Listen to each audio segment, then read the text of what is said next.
Good morning. नमस्कार। अ, Rajasthan geography को लेकर चर्चा कर रहे थे और राजस्थान ज्योग्राफी में हमने पिछली क्लास में अक्षांश रेखाओं और देशांतर रेखाओं की स्थिति, उसके उनके बीच में जो अंतर है वो अंतर, और जो राजस्थान में नए जिले बने हैं उनके इतिहास को लेकर हमने चर्चा कर ली। और ये देख लिया था कि कब से वो लागू हुए, और फिर भजन लाल सरकार ने, जो बीजेपी सरकार बनी, उसने किस प्रकार उनको निरस्त कर दिया गया। बहुत सारे जिलों को, लगभग 9 जिलों को निरस्त किया गया और 3 संभागों को हटाया गया। इनकी हमने डिटेल में चर्चा की थी, ठीक है, हमने समझ लिया था इन चीजों को। अब हमें चर्चा करनी है राजस्थान के साथ लगने वाले एक तो देश की सीमाओं की और राज्यों की सीमाओं की, ठीक है। और इनको हमें डिटेल में पढ़ना पड़ेगा ताकि हमें दोबारा फिर पढ़ने की आवश्यकता ना पड़े, इसलिए जितना हो सके हम उतना डिटेल में हम पढ़ने की कोशिश करेंगे। तो अब शुरू करते हैं हम। सबसे पहले हमें देखना है कि जो ये रेड क्लिफ लाइन है ना, यहाँ से लगा के, तो यहाँ पे एक स्थान है बाकासर बाड़मेर। बाकासर बाड़मेर,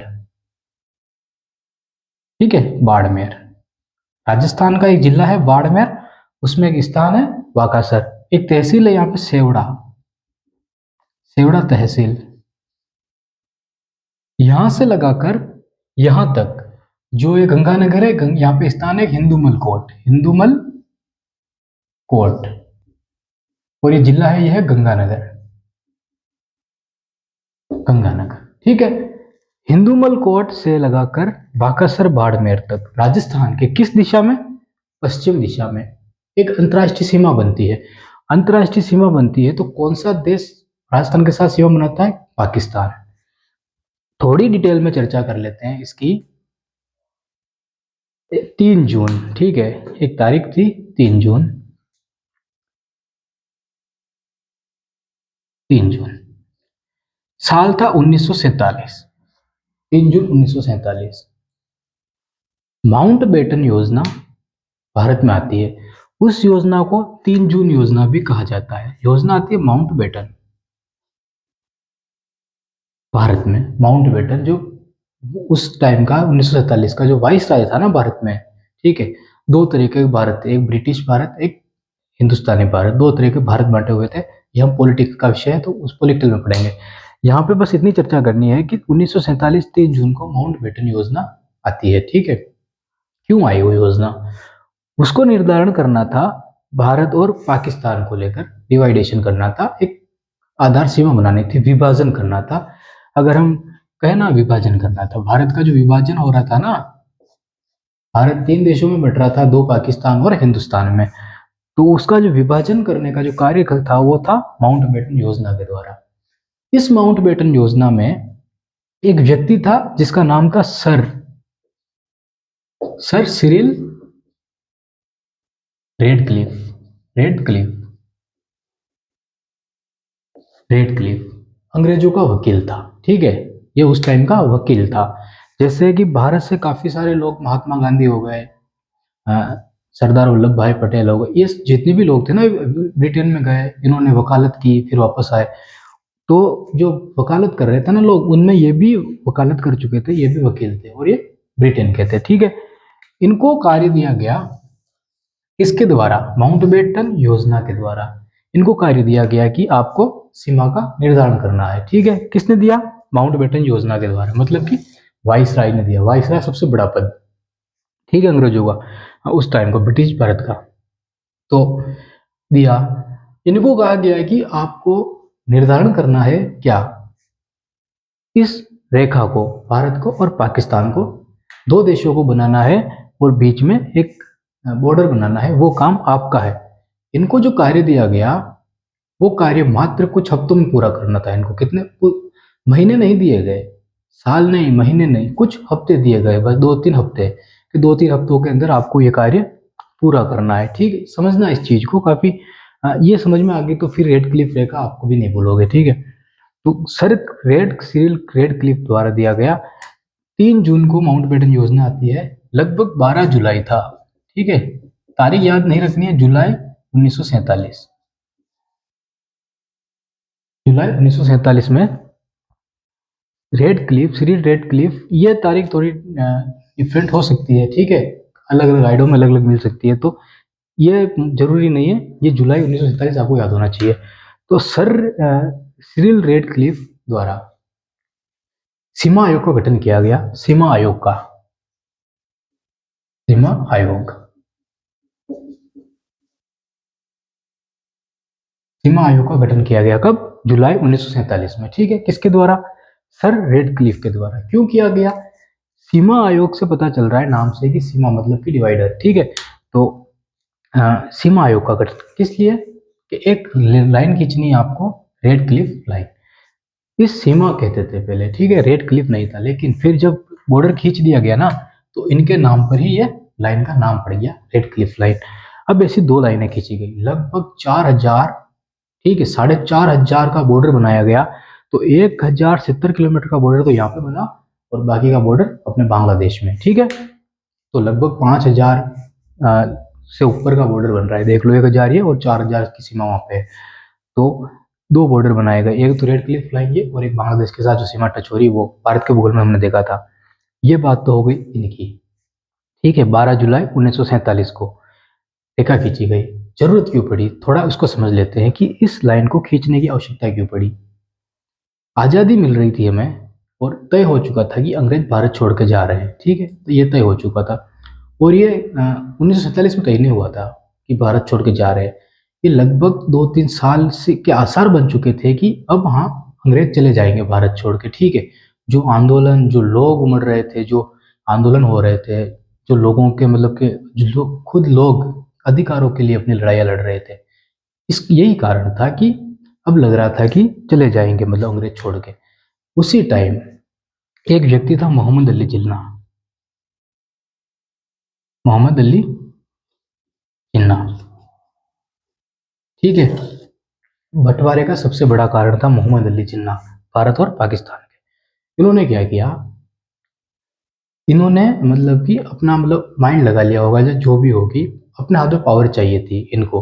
अब इनको पता था कि अगर पूरा देश, ठीक है, भारत देश पूरा, अगर वो एक रहता है देश, और फिर अगर वहां पे कोई प्रधानमंत्री चुना जाए, ठीक है, तो पावर मेरे हाथ में तो कभी नहीं आएगी, क्योंकि मुसलमानों की आबादी कम थी, हिंदुओं की आबादी ज़्यादा थी। तो कोई भी प्रधानमंत्री बनेगा तो वो हिंदू पक्ष से ही आएगा, ठीक है, जो वोट मिलेंगे। तो उसके चलते मुझे तो पावर कभी मेरे हाथ में नहीं आएगी। तो इन्होंने यही सोचकर, यही जो चीज़ें निकल के आ रही थी ना मुस्लिमों के लिए, तो इन्होंने खुद को मुस्लिमों का सबसे बड़ा नेता घोषित किया। फिर भड़काया उन लोगों को हिंदुओं के प्रति। और जब एक तरफ से पत्थर आते हैं ना, तो दूसरी तरफ से पत्थर जाने भी लगते हैं। ठीक है, तो ये सारी चीजें हुई। जब वो लोग भड़कने लगे, तो इधर ये भी भड़कने लगे, हिंदू।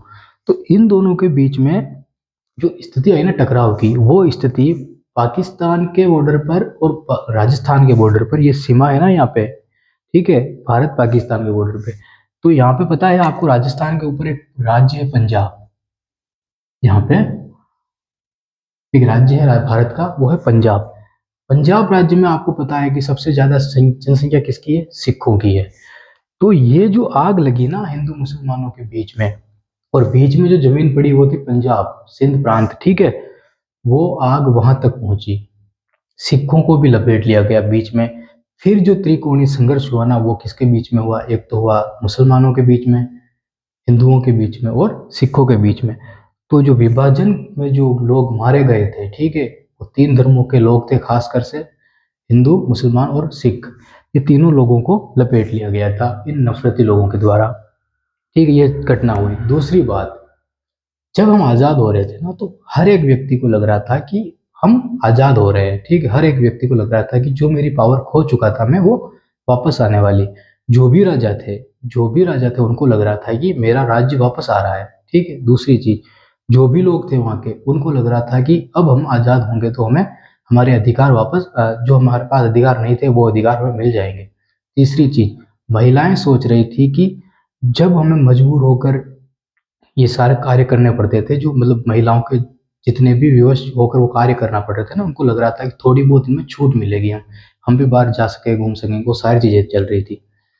जो किसान थे उनको लग रहा था कि अब हमें वापस हमारी जमीनें मिल जाएगी, तो हम आसानी से खेती कर पाएंगे उन चीजों पे, और अपना व्यापार कर सकेंगे। जो हमारी जमीन अंग्रेजों ने छीन ली वो हमें वापस मिल जाएगी। जो जमींदार वर्ग था, जो अंग्रेजों का जिस पर शासन हो रहा था, वो भी सोच रहा था कि अब मैं भी अपने आप में स्वतंत्र हो जाऊंगा, और मैं फिर से अपने गांव में राज करूंगा। ठीक है, तो सारे लोगों को ये चीजें लग रही थी कि हम अपने आप में आजाद हो रहे थे। अब यहाँ पे समझने वाली बात यह है कि हमें जो आज़ादी मिली वो 1947 में मिली। हमारा जो संविधान लिखा गया वो लागू हुआ 1950 में। और आपको पता है संविधान जब लागू हुआ ना भारत में, 2 वर्ष 11 माह और 18 दिन लगे थे। मतलब कि 1947 के बाद संविधान लिखना शुरू हुआ। 1947 के बाद संविधान लिखना शुरू हुआ। तो जब ये विभाजन नीतियां चल रही थी ना, तो इनका आसार यही था वास्तविक कि हर एक व्यक्ति चाह रहा था कि मुझे आज़ादी मिले और जैसा मैं पहले था मैं वैसा हो जाऊं, लेकिन लोग नहीं चाह रहे थे।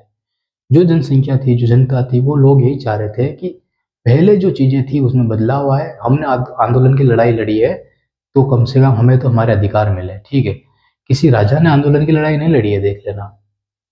जो राष्ट्रीय आंदोलन हुए ना, किसी राजा ने नहीं लड़ा है वो। राजा तो अंग्रेजों से हार चुके थे। ठीक है, अंग्रेजों का तो राजाओं पर अधिकार हो चुका था, वो तो मतलब एक तरह से गुलाम हो चुके थे अंग्रेजों के। ये सारी चीजें थी। हमने देखा ना बंगाल में किस तरह नवाबों को टक्कर दी, प्लासी के युद्ध में, बक्सर के युद्ध में अंग्रेजों ने हरा दिया। उसके बाद क्या पावर बची उनके पास? कठपुतली शासक बना के रखा था बस। तो राजा तो युद्ध हार चुके थे। राष्ट्रीय आंदोलन की जो लड़ाइयाँ लड़ी वो जनता के द्वारा लड़ी गई। अगर जनता राष्ट्रीय आंदोलन की लड़ाइयाँ नहीं लड़ती ना, तो कोई भी राजा वापस ये बात नहीं कह सकता था कि अब मैं राजा बनूंगा। समझ रहे हो उन चीजों को? तो जनता ने लड़ी। अब जनता चाहती थी कि हम वो भारत नहीं चाहते जो पहले था, कि राजा का बेटा ही राजा बन रहा है, वो हम नहीं चाहते। हमें नया भारत चाहिए। यहीं पे दूसरी चीज, महात्मा गांधी।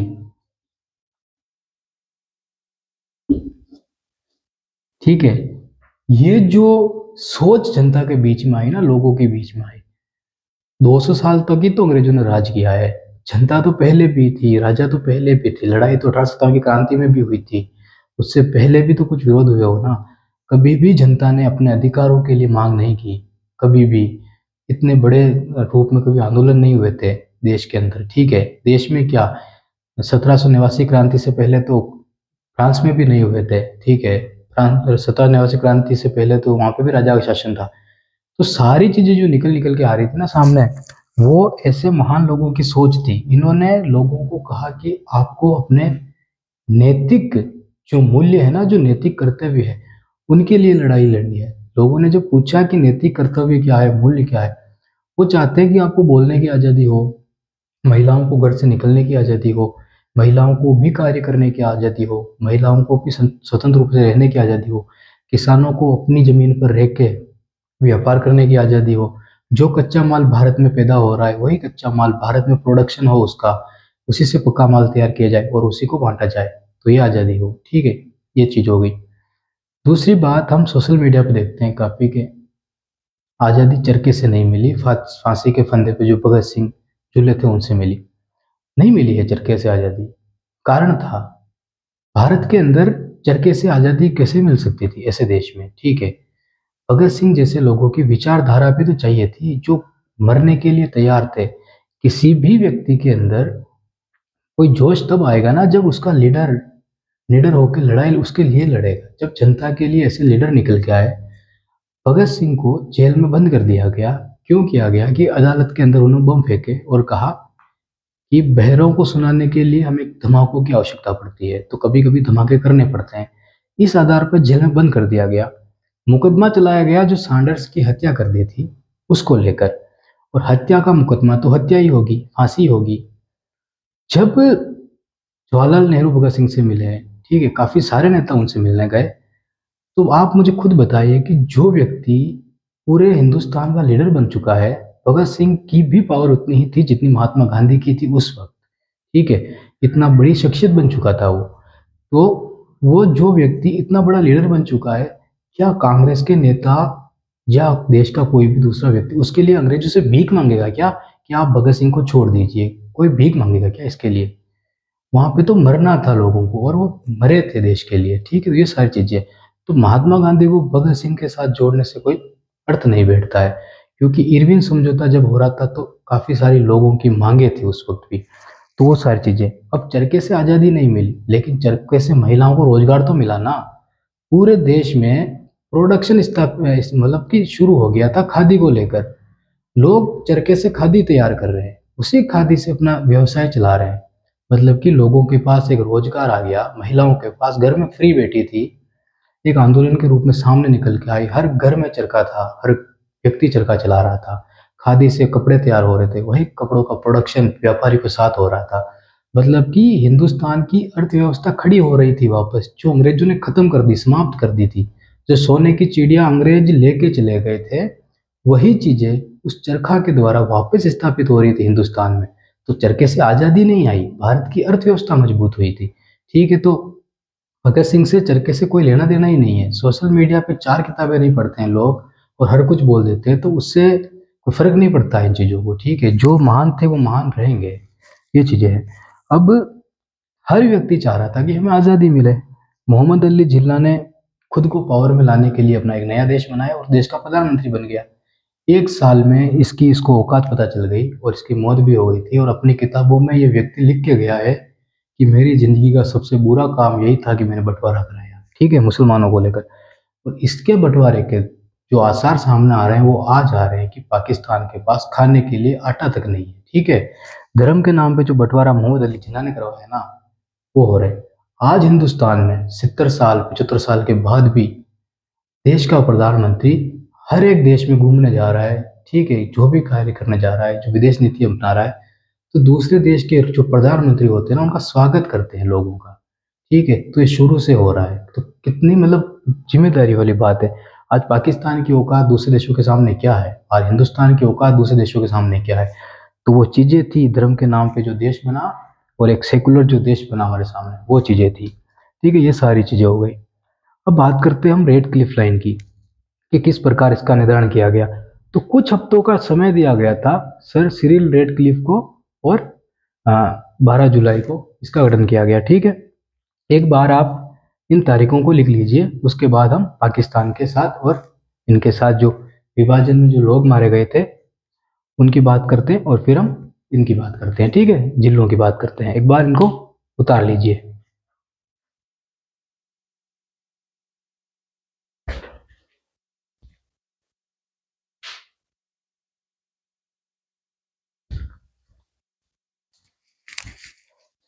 वीडियो को रोक के लिख लेना, उसके बाद आगे बात करते हैं।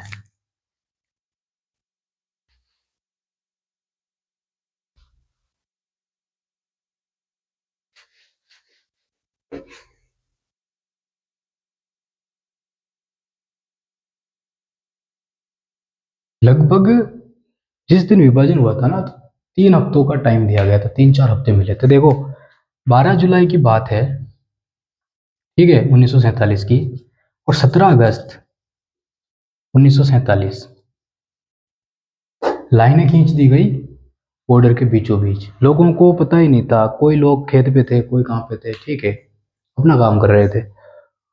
कोई जश्न मना रहा था आज़ादी का, 15 अगस्त को आज़ाद हो गए थे ना, तो उसी वक्त लोगों को पता चला कि जो हमारा क्षेत्र है वो हमारा नहीं रहा, हम मुसलमानों का वो हो गया, इनका हो गया। काफ़ी सारे लोग थे, जो क्या हुआ कि विस्थापन होना पड़ा उनको। तो जो जनसंख्या थी ना, विस्थापन हुए थे लगभग 140, 1 करोड़ 40 लाख के आसपास लोग थे। 72-73 लाख लोग जो पाकिस्तान बना, वहाँ पे जो हिंदू थे, 72 लाख 73 लाख हिंदू, वो लोग भारत की ओर लौटे। और जो मुसलमान थे भारत में 72-73 लाख, वो मुसलमान पाकिस्तान की तरफ गए। तो जो डिवाइडेशन हुआ ना, जो विभाजन हुआ ना, उसका आधार बना ये लाइन, ठीक है, रेड क्लिफ लाइन। उसके अंदर दंगे स्टार्ट हो गए थे, और दंगे जब शुरू हुए तो लगभग 2 से 2.5 लाख लोग मारे गए थे, ठीक है?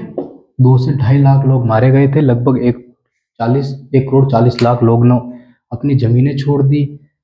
आज कितने 50-50 सालों से जो लोग अपने घर बना के रह रहे थे ना, राजस्थान हो गया, पंजाब, जो भी यहाँ पे बॉर्डर पे लोग थे, उधर बांग्लादेश के आसपास जो गांव थे, वो सारे लोगों को अपने घर बार छोड़कर एक ऐसे स्थान पे जाना पड़ा जहाँ उनका कुछ भी नहीं था, ठीक है? ऐसे स्थान पे जाना पड़ा। जब दंगे स्टार्ट हुए तो जो रेगिस्तान का इलाका था यहाँ पे, जो बंगाल का बॉर्डर है वहाँ पे बांग्लादेश के, उन बॉर्डरों पे अपनी पूरी ज़िंदगी खपा दी उन्होंने। क्यों? क्योंकि ज़मीनें नहीं थी। पाकिस्तान में जाए तो पाकिस्तान वाले मारे, भारत में आए तो भारत वाले मारे, ठीक है? तो ये सारी चीज़ें हो रही थी। तो उसमें 2 से 2.5 लाख लोग मारे गए थे, 1.40 करोड़ के आसपास लोग अपना घर बार छोड़ के इधर उधर गए थे। दूसरी चीज यहाँ पे निकल कर आती है, जो लोग कहते हैं ना कि पहले 20% जनसंख्या थी हिंदुओं की पाकिस्तान में, अब 2% रह गई, उसका कारण ये नहीं था कि वहाँ पे पाकिस्तान मार दिया गया हिंदुओं को, नहीं। जब बंटवारा हुआ था ना, तो काफी सारे हिंदू भारत में आ गए थे, तो वहाँ पे हिंदुओं की जनसंख्या कम हो गई, और काफी सारे मुसलमान भारत से पाकिस्तान में गए थे, तो यहाँ पे मुसलमानों की जनसंख्या कम हो गई। तो इसके आधार पर कहा जाता है कि पहले 20% जनसंख्या थी हिंदुओं की, अब वहाँ पे 2% रह गई, तो वो बंटवारे के टाइम इधर उधर हुए थे, उससे हो गई थी। ठीक है, ये क्लियर हो गया। अब एक चीज और आती है यहाँ पे, गांव था सिलावट। सिलावट गांव, सिलावट गांव था असम में। सिलावट गांव था असम में। असम राज्य में, बांग्लादेश के जस्ट टच में है ना असम, तो असम में बैठक हुई, कमेटी बनाई गई, बैठकें हुई। कौन सी बैठक हुई? इन जो सीमाएं खींची जा रही ना, इन बॉर्डर को बनाने के लिए, कि किनको ये कार्य दिया जाएगा, किस तरह बॉर्डर खींचा जाएगा, वो सारी चीजें हुई। जो सर रेड क्लिफ थे ना, उन्होंने जो बॉर्डर का डिवाइडेशन किया, जो बॉर्डर बनाया ना, उसका आधार धार्मिक था, जनसांख्यिकी था, मतलब कि जो धर्म के ज्यादा धर्म के लोग जिधर है उधर देश बना दिया जाए। ठीक है, मतलब इधर मुसलमान ज्यादा थे तो मुसलमानों का देश घोषित कर दिया गया, इधर हिंदू ज्यादा थे तो हिंदुओं का। लेकिन ये भी कहा गया कि आप लोग स्वतंत्र है, आप किसी भी देश में जा सकते हो, इसके आधार पर कहा भी गया था। तो काफी सारे मुसलमान यहाँ पे रह गए थे, काफी सारे हिंदू ने अपने लिए पाकिस्तान ही चुना, काफी सारे हिंदुओं ने मुसलमानों ने अपने लिए हिंदुस्तान चुना। ठीक है, मतलब कि भारत चुना। और जो बांग्लादेश में थे उधर भी यही स्थिति हुई थी। ठीक, ये हो गई अपने रेड क्लिफ लाइन की इतिहास, और जो भी चीजें थी वो बंटवारे का विभाजन के लिए। अब हमें बात करनी है कि जो विभाजन हुआ उसमें रेड क्लिफ रेखा राजस्थान से कितनी टच होती है। तो ओवरऑल जो सीमा बनती है इसकी बनती है 1070 किलोमीटर, मतलब कि 1070 किलोमीटर। ये बनती हिंदूमल कोट गंगानगर से बाकासुर बाड़मेर सेवड़ा तहसील से। ठीक है, यहाँ तक पाकिस्तान के, भारत के राजस्थान के साथ 9 जिले टच होते हैं। पाकिस्तान के राजस्थान के साथ कितने जिले टच होते हैं? 9 जिले टच होते हैं। 9 जिले टच होते हैं और 2 प्रांत टच होते हैं। 2 प्रांत टच होते हैं। दोनों प्रांत कौन से है? एक प्रांत है अपना यहाँ पे पंजाब प्रांत। ठीक है, पता है आपको पंजाब राजस्थान के जस्ट ऊपर है, तो उसका बहुत सारा हिस्सा पाकिस्तान में भी है। तो हाईएस्ट सीमा जो प्रांत राजस्थान के साथ बनाता है वो कौन सा है? पंजाब।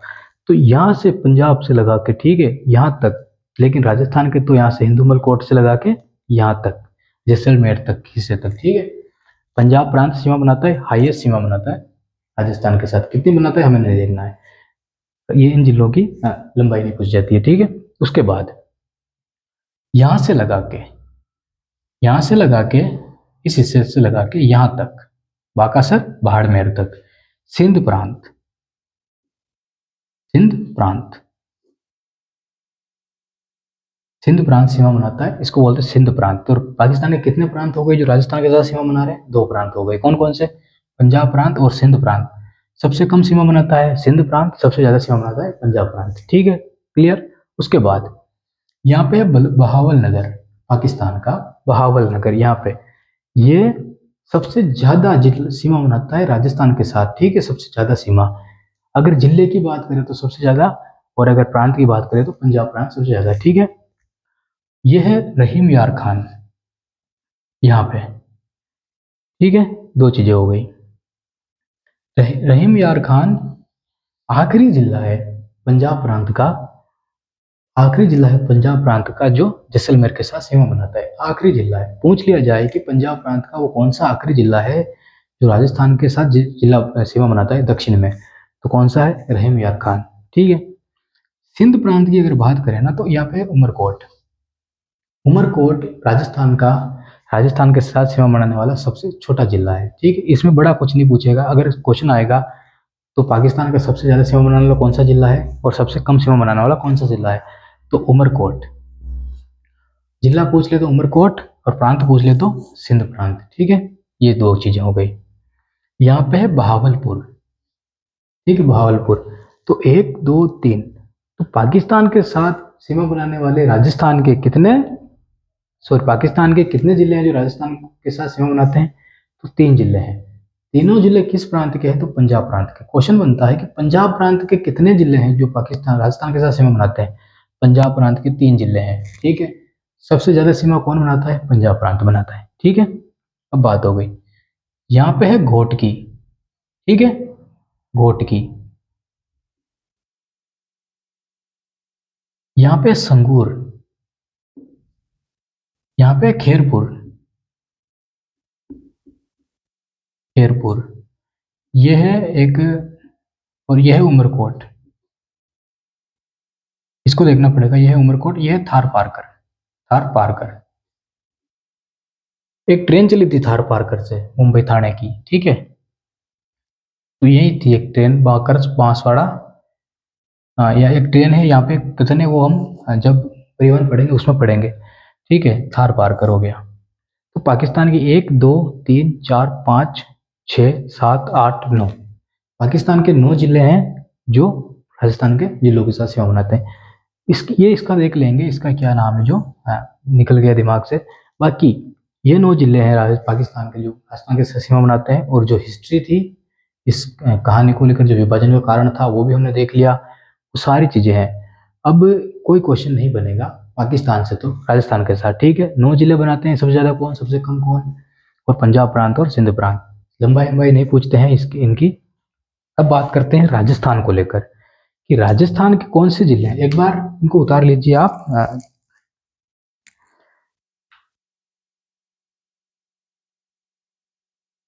ये नाम है संगर, यह है सकूर, ठीक है, सकूर यहाँ पे। और यह है संगर, संगर, ठीक है। यह संगर, यह सकूर, पाकिस्तान के जिले हैं जो। एक बार इनको उतार लीजिए, उसके बाद हम आगे बात करते हैं।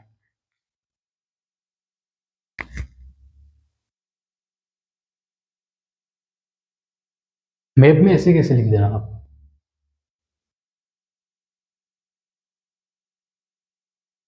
मैप में, ठीक है, वीडियो को रोक के लिखना। फिर क्या करना, पाकिस्तान के जिले लिखना एक तरफ और एक तरफ राजस्थान के। तो पाकिस्तान के जिलों के नीचे एक एक नंबर पे लिखते जाना, बहावलपुर फिर दूसरी लाइन में, ये ऐसे। फिर बहावलपुर सबसे ज्यादा, आगे लिख देना सबसे ज्यादा। सबसे कम उमरकोट, आगे लिख देना उमरकोट। सबसे ज्यादा जो प्रांत है पंजाब प्रांत, लिख देना सिंध प्रांत।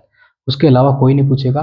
हिंदूमल कोट से लगाकर बाकासर बाड़मेर तक रेड क्लिफ लाइन मिलती है राजस्थान से, सॉरी पाकिस्तान और राजस्थान का वो जो बॉर्डर बनता है अंतर्राष्ट्रीय सीमा वो, ठीक है। अब मैं मिटा रहा हूँ, फिर देखते हैं। 10 से सीमा टोटल बनती है। और जो वर्तमान में फरोदी बनाना, इससे क्या हुआ कि सारी सीमाओं का थोड़ा डिफरेंट आ गया है, कौन कौन सा कौन क्या बना रहा है। तो जो सीमाओं को लेकर जो ऑथेंटिक जो लंबाई जो आएगी ना, तो कभी दूसरी क्लास में हम उन चीजों को देख लेंगे। अब आगे बढ़ते हैं।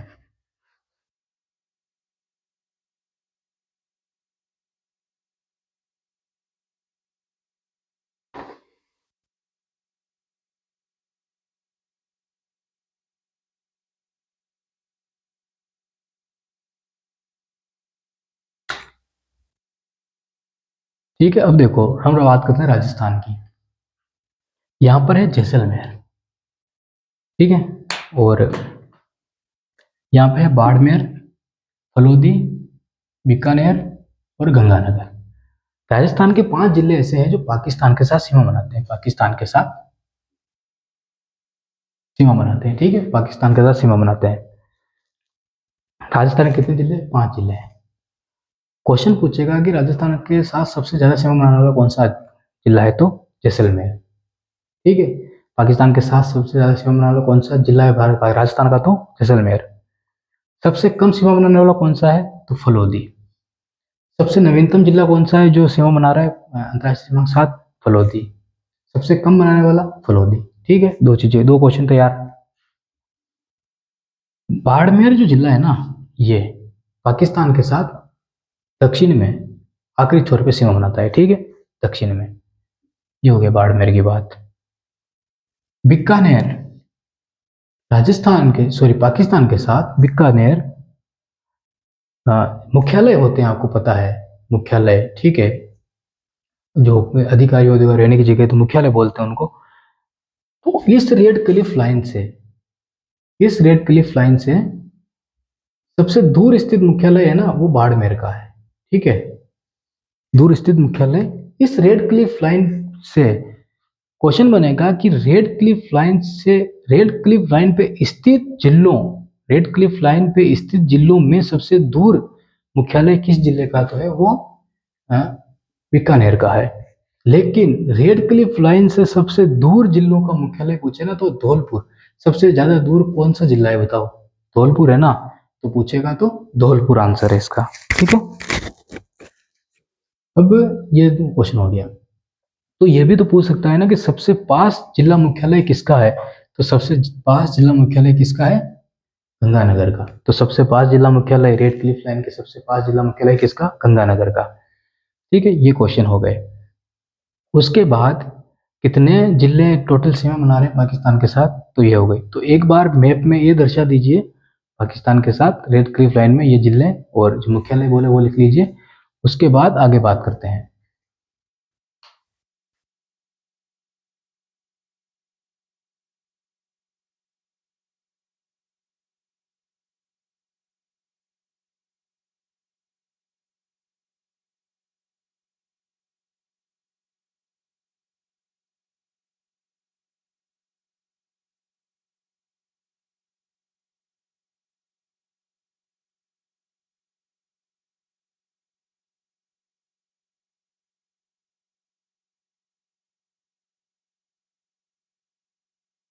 ठीक है, क्वेश्चन बनता है कि क्षेत्रफल में सबसे कम सीमा बनाने वाला रेड क्लिफ लाइन पे क्षेत्रफल में कब से कम सीमा बनाने वाला जिला कौन सा है? तो ध्यान रखना वो है गंगानगर। क्षेत्रफल में इस लाइन पे क्षेत्रफल में सबसे छोटा जिला जो होगा ना वो होगा गंगानगर। लेकिन रेड क्लिफ लाइन के साथ सबसे कम अंतरराष्ट्रीय सीमा कौन बनाएगा? तो वो फलोदी बनाएगा। क्यों? फलोदी आगे चलकर फैल जाता है। फैलने से क्या होता है कि इसका क्षेत्रफल बढ़ जाता है, मतलब एरिया बढ़ जाता है। लेकिन गंगानगर का एरिया यहाँ पे बहुत कम है। तो सबसे कम जिसका है ना वो कौन सा है क्षेत्रफल में? गंगानगर। और सबसे ज्यादा गंगानगर और सबसे ज्यादा जैसलमेर का क्षेत्रफल में। ठीक है, ये हो गए क्वेश्चन। तो लिख लीजिए आप ऐसे कि क्षेत्रफल में सबसे छोटा जिला, कोष्टक में लिखना रेड क्लिफ रेखाफल। क्वेश्चन बन सकता है ये रेखाफल कौन सा होगा? वो गंगानगर। गंगानगर, ठीक है। उसके अलावा इनकी जो लंबाई है ना, जैसे 464 किलोमीटर, ठीक है, ये सारी चीजें तो ये एक बार देखनी पड़ेगी ऑथेंटिक मैप में क्या है, क्योंकि फलोदी के आने के बाद डिफरेंट आया है इसमें, ठीक, लंबाई को लेकर। तो उसको हमको नहीं लिखनी, वो पूछेगा भी नहीं, विवादित है। वो इस रेड क्लिफ लाइन को लेकर जब से ये बनी है तब से भारत और पाकिस्तान में इस लाइन को लेकर काफी ज्यादा युद्ध हुए हैं और होते रहे हैं। ठीक है, वो होते रहेंगे जब तक कि सीमाओं का विवाद कभी खत्म नहीं होता है, ये चल रहा है। ये हो गई पाकिस्तान को लेकर बात। कितनी आसान तरीके से हमने देखा, कोई मुश्किल का काम नहीं है। मैप आपके सामने है, सब कुछ जो मैप में था हमने वो देखा है। उसके बाद कोई मुझे नहीं लगता फैक्ट छूटा है हमारा, फिर भी अगर छूटा हो तो देख लेते हैं।